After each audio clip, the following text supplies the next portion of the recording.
নমস্কার বন্ধুরা, অনেকদিন পর তোমাদের সাথে রান্না শেয়ার করতে চলে এলাম। আজ বানিয়েছি ভেজে কালিয়া। তোমরা অনেকভাবেই বানিয়ে খেয়েছো, একবার আমার মতো করে অবশ্যই বানিয়ে দেখতে পারো। প্রথমে নুন হলুদ ম্যারিনেট মাছগুলোকে লাল করে ভেজে তুলে রেখে তেলে গোটা জিরে গোটা গরম মশলা ফোড়নে 2 টেবিল স্পুন মতো পেঁয়াজ বাটা লাল করে ভেজে নিতে হবে।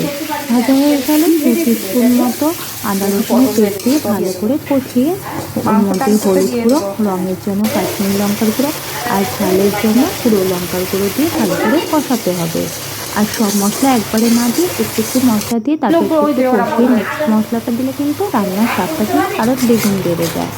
টমেটো আর কাঁচা লঙ্কার পেস্ট দিয়ে ভালো করে কষিয়ে নিয়ে এর মধ্যে জিরে গুঁড়ো আর ধনের গুঁড়ো দিয়ে ভালো করে কষাতে হবে যতক্ষণ না মশলা থেকে তেল ছেড়ে দিচ্ছে। আর স্বাদ মতো নুন দিতেও কিন্তু ভুলো না হলে কিন্তু সব খাটনি পুরো বেকার।